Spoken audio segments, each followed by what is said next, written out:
स्वागत है दोस्तों आप सभी का हमारे इस इंफॉर्मेटिव वीडियो में। आज के वीडियो में हम आपको ले चलेंगे एक जबरदस्त यूरोप ट्रिप की यादों में, जहां हमने सिर्फ 11 दिन में 8 अलग अलग देशों का सफर किया। उसमें 18 कंट्रीज को कवर किया, वो भी सिर्फ एक वीजा में। आप सबको लग रहा होगा कि ये हमने कैसे किया। ये जानने के लिए हमारे साथ वीडियो के एंड तक बने रहें। हमारा ये एड्रेनल भरा हुआ ट्रिप के पीछे का मकसद बताएंगे आपको। यूरोप ट्रिप प्लान करना ही एक अलग लेवल का टास्क है, जैसे कि वीजा अप्लाई करना, आइटनरी सेट करना, फ्लाइट बुकिंग और होटल बुकिंग। इन सबसे ज्यादा दोस्तों आता है रिक्वायरमेंट बजट। जब इतना कुछ खर्चा और प्लानिंग कर ही रहे हैं तो क्यों ना ये ट्रिप को कंप्लीटली यूटिलाइज किया जाए।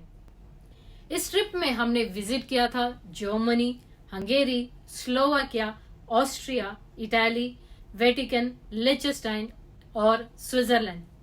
यह ट्रिप हमारे लिए बहुत खास था क्योंकि इस ट्रिप में हमने हमारा फेवरेट कंट्री स्विट्जरलैंड विजिट किया था और हम बहुत एक्साइटेड थे कि यूरोप की खूबसूरती देखने के लिए दोस्तों।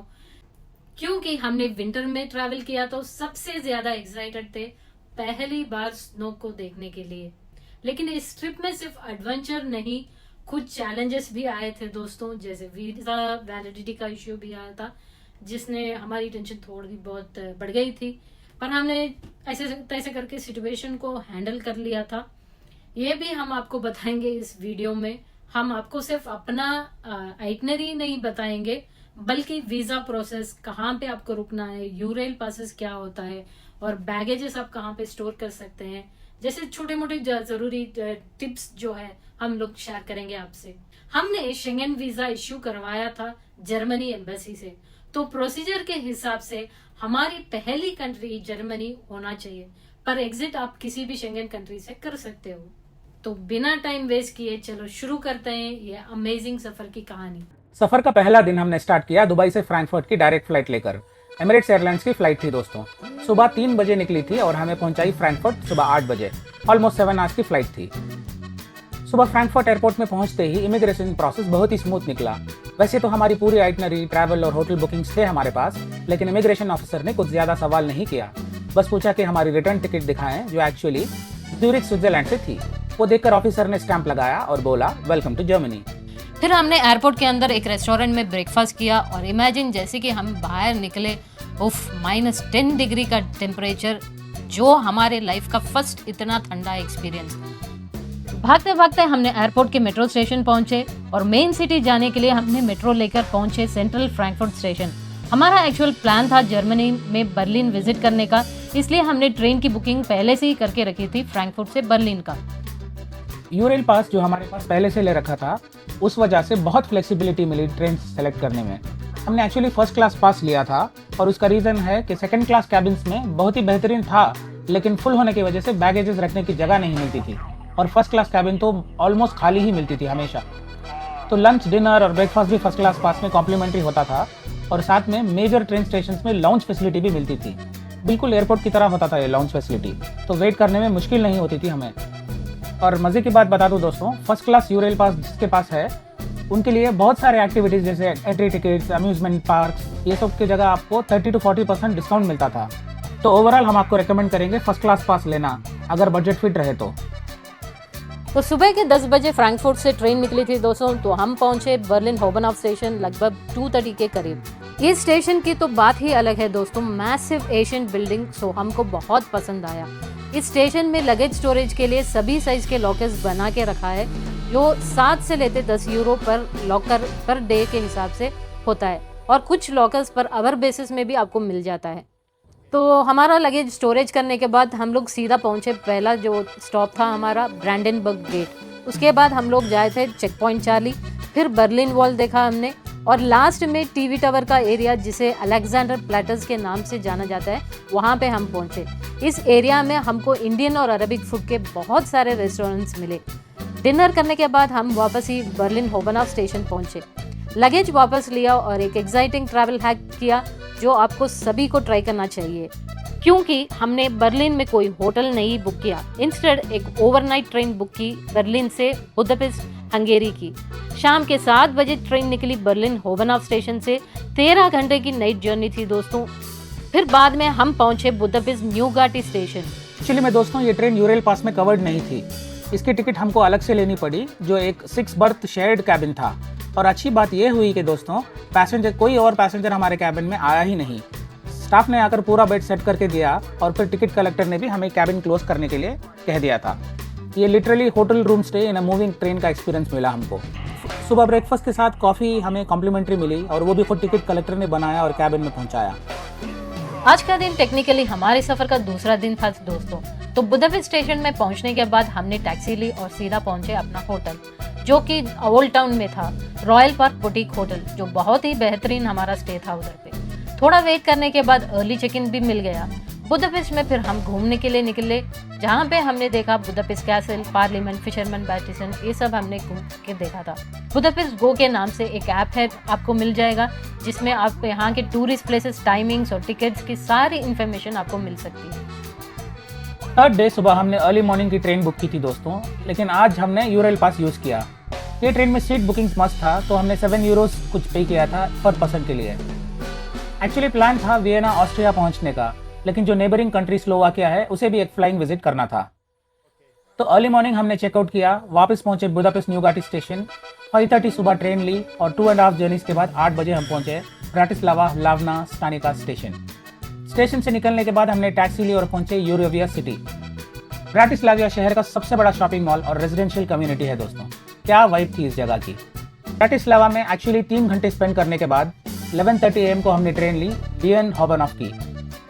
वियन हॉबनॉफ जो एक्चुअली वियना सेंट्रल स्टेशन है दोस्तों। ज़्यादा नहीं, सिर्फ 90 मिनट्स लगा हमको यहाँ तक पहुँचने में, और कोई सेपरेट सीट बुकिंग भी ज़रूरी नहीं था। फिर स्टेशन से हमने वापस टैक्सी ली और पहुंचे अपने होटल, जो सेंट्रल टाउन में लोकेटेड था।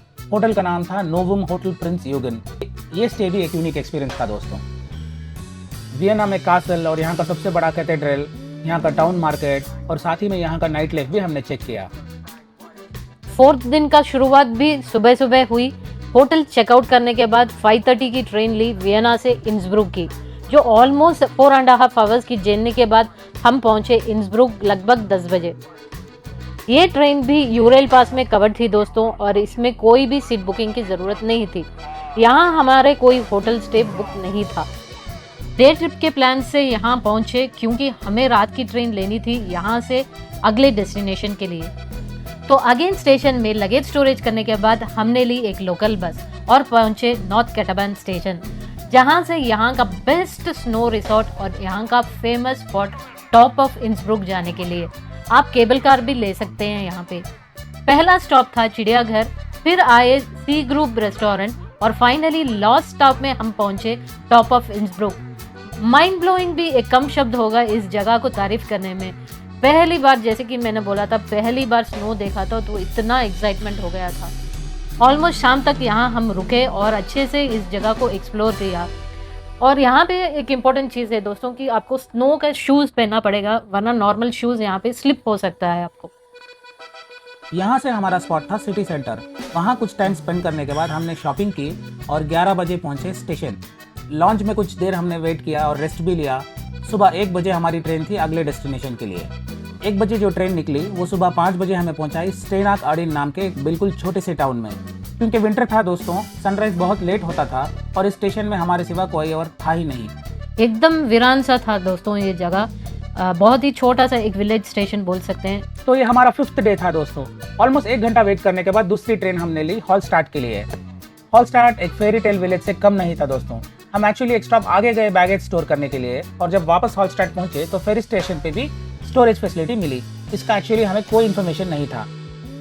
बस में ट्रैवल करने वाले सीधा हॉलस्टार्ट जा सकते हैं, लेकिन अगर ट्रेन में आप पहुंचेंगे तो आपको फेरी लेनी होगी। ये फेरी का मजा कुछ अलग ही था दोस्तों। क्या नज़ारे थे उस नदी के। हॉलस्टार्ट घूमने के बाद हमने वापस 11 बजे की ट्रेन ली और सीधा पहुंचे सैल्ज़बर्ग। सैल्ज़बर्ग मोज़ार्ट द म्यूजिशियन का बर्थ प्लेस है दोस्तों। तो यहाँ के कैसल, मार्केट्स, मोज़ार्ट का घर और सिटी के वाइब्स एक्सप्लोर करके हम सैल्ज़बर्ग मेन स्टेशन वापस आए। लॉन्च में रेस्ट किया और सुबह 2 बजे की ट्रेन ली वेनिस इटाली के लिए। इस ट्रेन में हमने एक्चुअली बर्थ बुक कर रखा था और जब सोकर उठे तो इटाली पहुंच गए। ये सारे ट्रेन हमारे यूरेल पास में कवर्ड थे, लेकिन नाइट जर्नी वाली ट्रेन में सिर्फ सीट बुकिंग फ़ी या फिर बर्थ बुकिंग फ़ी देना होता है, which depends on the route आप लेंगे। ये हमारा डे 6 था दोस्तों। तो सुबह 8:30 को वेनिस पहुंचे और टैक्सी ली, अपने होटल पहुंचे। CHC बोल के hotel, continental BW premier collection by Western, कितना बड़ा नाम था मुझे याद नहीं आ रहा है, जो बिल्कुल मेन सिटी में लोकेटेड था। We totally recommend this hotel. Venice में 80 यूरोज का गंडोला राइड लिया और सिटी को अच्छे से एक्सप्लोर किया। यहाँ पे आप गंडोला शेयरिंग बेसिस में भी ले सकते हैं, तो आपका पैसा कम भी हो सकता है, लेकिन हमने अपना गंडोला प्राइवेट ही लिया था दोस्तों, किसी से शेयर नहीं किया था। लोकल ट्रांसपोर्ट भी आपको फेरी लेनी होती है वेनिस में। वेनिस के टूरिस्ट स्पॉट विजिट करने के बाद हम पहुंचे होटल में, फिर हमने डिनर किया, उसके बाद रेस्ट किया। तो डे 7 हमने सुबह की ट्रेन ली और सीधा पहुंचे रोम टिबर्टिना स्टेशन के पास लगेज स्टोर किया और यहाँ से टैक्सी ली। सिर्फ 20 मिनट की टैक्सी राइड में हम पहुंचे वेटिकन देश, और वेटिकन सिटी भी कह सकते हैं। कोई बॉर्डर नहीं, कुछ नहीं, बस एक फेंस क्रॉस किया और हम वेटिकन के अंदर। एजेंट्स ने एंट्री टिकट का भी पूछा, बट यहाँ के सेंट पीटर्स चर्च में एंट्री के लिए बड़ी लंबी क्यू तो मिलेगी, लेकिन कोई एंट्री टिकट नहीं लेनी होगी। उस जमाने से आज तक क्या जबरदस्त मेंटेन करके रखा है इस देश को यहाँ के लोगों ने। वेटिकन से टैक्सी लेकर हम सीधा पहुंचे कोलोसियम, जिसकी टिकट्स हमने ऑलरेडी बुक कर रखी थी। ये एक गाइडेड टूर था दोस्तों, क्योंकि बिना गाइड के यहाँ आपको एंट्री नहीं मिलेगी। रोम को अच्छे से एक्सप्लोर करने के बाद हमने अर्ली डिनर किया और निकले मिलान की तरफ, जिधर हमारा होटल स्टे था। शाम 5:30 की ट्रेन ली और पहुंचे मिलान रात 8:30 बजे। मिलान में होटल पहुंचे जिसका नाम था अटलांटिक होटल, जो बिल्कुल स्टेशन से वॉकिंग डिस्टेंस में था। एक्चुअली यहाँ से हमें ट्रेन लेना था अगली सुबह हमारी ड्रीम कंट्री स्विट्जरलैंड। तो डे 8 में सुबह की ट्रेन लिया हमने मिलानो सेंट्रल स्टेशन से, और 4 आवर्स की जर्नी के बाद हम पहुंचे लूजर्न स्विट्जरलैंड। सुबह के नज़ारे और बर्फीला मौसम के क्या कहने। यहाँ लूजर्न में 2 नाइट्स के लिए हमारा होटल बुक था इबिस लूजर्न क्रीन्स इस एरिया में, जो मेन सेंट्रल एरिया से 15 मिनट्स ड्राइव के डिस्टेंस में था। लोकल बस लेके हम पहुंचे होटल, पर यहाँ होटल वालों ने हमें लोकल बस और मेट्रो पास का फ्री में पास दे दिया, वो भी 2 दिन वैलिडिटी के साथ। लूजर्न शहर को खूब एक्सप्लोर किया और यहाँ का फेमस ट्रांसपोर्ट म्यूजियम भी हमने विजिट किया था दोस्तों। फिर रात के 8 बजे 1 घंटे की ट्रेन ली हम बर्न के लिए। यहाँ सब कुछ ऑलमोस्ट बंद हो गया था विंटर की वजह से, तो बस डिनर किया बर्न में और रात को वापस आ गए हम लूजर्न। डे 9 में हमने एक्चुअली स्विस डे पास लिया था, क्योंकि बहुत सारे सीनिक रूट्स ट्रेन्स यहाँ स्विट्जरलैंड में यूरेल पास में कवर्ड नहीं थे, और हमने 7 डे का फ्लेक्सिबल यूरेल पास लिया था, जो एक्टिवेशन के बाद 1 महीने के लिए वैलिड था। Any 7 days with in 1 month आप सेलेक्ट कर सकते हैं एज योर ट्रैवल डेज। अगर यूरेल पास में डिटेल्ड वीडियो चाहिए तो हमें कमेंट सेक्शन में बताएं। तो इस दिन हमने ट्रैवल किया ल्यूसन से इंटरलाकन, फिर लॉटरब्रेनन और फिर Jungfrau and finally Grindelwald, and वापस रात को लूसन आए अपने होटल। स्विस पास जो हमने 1 दिन का लिया था उसमें सारा रूट कवर हुआ और बहुत ही इकोनॉमिकल साबित हुआ। अगर डे पास नहीं होता दोस्तों तो ज़्यादा खर्चा आता अलग अलग ट्रेन टिकट्स लेने में। जैसे स्विट्जरलैंड को दुनिया की जन्नत कहते हैं, वो नज़ारे हमने भी देखा और महसूस किया। अगर आप स्विट्जरलैंड जाएंगे तो इस रूट को ज़रूर एक्सप्लोर करना। तो डे 10 को हमने सुबह चेकआउट किया, 8 बजे की ट्रेन ली और 1 घंटे में पहुंचे ज्यूरिक। यहाँ होटल था हमारा, लेकिन सुबह सुबह चेक इन नहीं मिलता, इसलिए हमने लगेज स्टोर करके और फटाफट से 9:30 की ट्रेन ली सरगान्स की तरफ। ये एक्चुअली बर्निना एक्सप्रेस का बहुत ही सीनिक रूट है दोस्तों। इस रूट में पैनोरामिक ट्रेन भी चलती है। टाइमिंग्स आपको चेक करना पड़ेगा, जो सीजन पे डिपेंड करता है। सीनिक रूट एक्सप्लोर करके हम पहुंचे राइन फॉल, जो स्विट्जरलैंड का लार्जेस्ट वाटरफॉल्स है दोस्तों। फिर ज्यूरिक से वाडोस लिचेनस्टाइन के लिए हमने बस ली। अराउंड 40 मिनट्स के राइड में हमें एक नए देश में पहुंचा दिया। बस cost was around 12 euros one way और 20 यूरो में टू एंड फ्रो का टिकट मिल गया। टैक्सी में भी आप ज्यूरिक से एक कंट्री विजिट कर सकते हैं, लेकिन वो आपको ऑलमोस्ट 200 यूरो का कॉस्ट पड़ता है दोस्तों। यहाँ तक हमने 8 कंट्रीज और उसमें 18 सिटीज कवर कर चुके थे। ये हर एक कंट्री और वहाँ के स्पेशलिटी, टूरिस्ट प्लेसेस सब हमने अच्छे से हमारे यूरोप सीरीज में कवर किया है। आप सभी से रिक्वेस्ट है वो सारे व्लॉग्स चेक करें। फाइनली हम ज्यूरिक वापस पहुंचे अपने होटल क्राउन प्लाजा ज्यूरिक। वो कहते हैं ना दोस्तों, save the best for the last. बस कुछ ऐसा ही था एक्सपीरियंस हमारा। रेस्ट और सिर्फ रेस्ट के बाद रात को हमने ज्यूरिक एक्सप्लोर किया। कल 11th डे था हमारा। रिटर्न फ्लाइट थी कतर एयरवेज की और हमारा वीज़ा वैलिडिटी का भी लास्ट डे था। फाइनली डे 11 में हमने चेकआउट किया, होटल से टैक्सी ली दोस्तों और पहुंचे ज्यूरिक एयरपोर्ट। फ्लाइट सुबह की 9:30 की थी और हमें पहुंचना था दोहा कतर अराउंड 5 PM और फिर दोहा से दुबई आने का था। लगेज चेक इन हुआ, बिजनेस क्लास अपग्रेड मिल गया, immigration exit process uric airport में स्मूथ हुआ। यहाँ तक सब मस्त था दोस्तों। फिर ऑलमोस्ट 11 बजे हुए थे सुबह के, लेकिन गेट पर कोई हलचल नहीं हुई, ना कोई इन्फॉर्मेशन मिला हमको। ऑलमोस्ट 12 बजे तक तो हमको कुछ भी पता नहीं था। तभी स्टाफ आए और बोले वापस कंट्री में एंट्री ले लो, क्योंकि फ़्लाइट में कुछ टेक्निकल इश्यूज है और शायद कल दूसरी फ़्लाइट मिलेगी। यहाँ पे आती है हमारी असली प्रॉब्लम। हमारा तो वीज़ा लास्ट डे था दोस्तों। अगर ओवर स्टे हम लोग एक दिन भी करते हैं ना, यूरोप में लाइफ टाइम बैन हो सकता है, चाहे वो आपकी गलती हो या एयरलाइन वालों की हो। फिर हमने बहुत ज़्यादा इमिग्रेशन वालों से रिक्वेस्ट की। उन्होंने कहा कंट्री में वापस एंट्री तो नहीं दे सकते हैं। एयरपोर्ट में कोई भी हेल्प करने के लिए तैयार नहीं था दोस्तों। फिर हमने कतर एयरवेज वालों को कॉल किया। एक अच्छी सी लेडी थी, उसका नाम तो पता नहीं है, बहुत मदद किया था। और उसके बाद हमको वहाँ पे होटल स्टे और फूड का वाउचर्स भी उस लेडी ने हमको इंतज़ाम करके दिया था।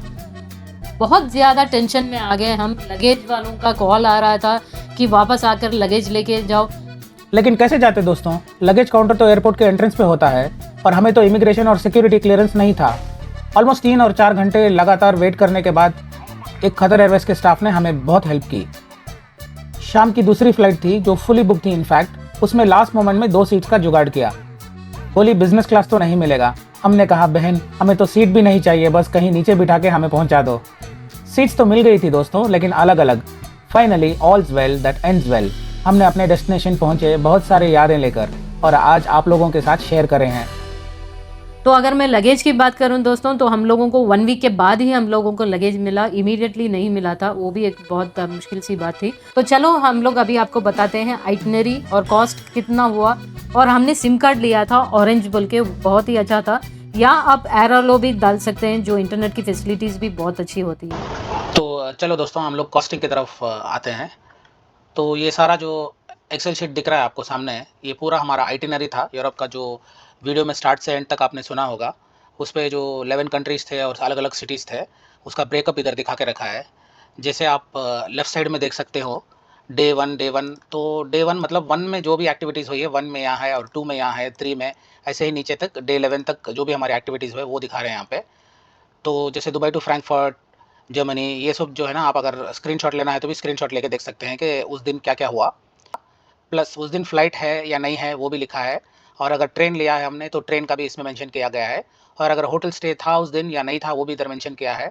उसके बाद जो प्लान था हमारा, जो एक्चुअली हमने किया था, तो वो भी train, flights, hotel stay, day trip, sight seeing, short trip, वो जो भी हुआ था उस दिन का, वो भी इधर पूरा हमने लिख रखा है। तो अभी कैलकुलेशन के हिसाब से अगर दिखाएंगे तो आपको यूरेल पास जो मैंने मेंशन कर रखा है, तो यूरेल पास का हमने जो टोटल कॉस्ट पे किया था 2 पर्सन्स का, वो था 80,750, यानी 15 डेज़ का पास था, जिसमें आप 7 डेज़ ट्रैवल कर सकते हैं। 15 डेज़ का मतलब ये नहीं कि अगर आप एक्टिवेट करेंगे तो डे 1 टू डे 7 आपको हर दिन ट्रेन लेनी है। तो उसका कैलकुलेशन ऐसा होता है कि फर्स्ट डे हम लोग ले सकते हैं, फिर थर्ड डे हम लोग ले सकते हैं, तो सेवंथ डे हम लोग ले सकते हैं। जिस दिन हमारी शॉर्ट ट्रेन होती थी, यानी आधा घंटे की, 1 घंटे की, 2 घंटे की, उस दिन हम लोग डे सेलेक्ट नहीं करते थे। उस दिन हम लोग आके खुद से अलग से ट्रेन टिकट लेके हम लोग यूज़ करते थे, क्योंकि जो डे पास होता है वो हमारे लिए बहुत वैलिड होता है। क्योंकि 80,000 जो कॉस्ट पे किया है 2 आदमी के लिए, ये टेक्निकली 7 डेज़ का है। तो उस पे 1 दिन का अगर आप लेके चलो तो 11,000 का पड़ रहा है 2 आदमी के लिए। तो अगर इतनी वर्थ की ट्रेन बन रही है, इससे ज़्यादा बन रही है, तो हम लोग डे यूज़ करते हैं, वरना नहीं यूज़ करते हैं। तो ये कैलकुलेशन भी आपको मैंने कर रखा है। जैसे ये जो ऑरेंज कलर में है, वो एक्चुअली यूरेल पास का डिटेल है, यानी जिस दिन हमने ट्रेन लिया, नहीं लिया, ट्रेन लिया, ऐसे। और ये जो राइट साइड में ऑरेंज कलर में आपको दिख रहा है, ये आके सीट बुकिंग फ़ी है, यानी अगर सीट लिया है हमने, यूरेल पास होने की वजह से भी आपको कुछ ट्रेन्स में सीट बुकिंग मस्ट है, या बर्थ बुकिंग। तो उस हिसाब से जो इंडियन रुपीस में कैलकुलेशन दिखाया है मैंने, सपोज इस ट्रेन के लिए हमने 1275 यानी 1275 रुपीस हमने पे किया था 2 आदमी के लिए सीट बुकिंग के लिए। तो ये जो कॉस्ट आपको सेंटर में दिख रहा है ना, if book trains without pass for 2 persons, यानी उस दिन जब हमने ट्रेन लिया था, उस ट्रेन का कॉस्ट क्या था। तो अगर ये ट्रेन देखो, ये ट्रेन तो हमको इंक्लूडेड थी यूरेल पास में, जो दोनों के लिए 16,000 की पड़ी। तो देखो हमारे लिए फ्री हो गई ना। फ्री तो टेक्निकली नहीं, 80,000 में आ रहा है, लेकिन ओवरऑल आपको मैं बताता हूँ। जैसे इस दिन 16,150 की ट्रेन थी, इस दिन 12,750 की ट्रेन थी, लेकिन हमने सिर्फ पे किया बुकिंग फ़ी 1,275। और उसके बाद इस दिन 6,800 की ट्रेन थी, हमने कुछ नहीं पे किया। 20,000 की ट्रेन थी, हमने कुछ नहीं पे किया। उसके बाद आई 8500, ये भी ठीक है।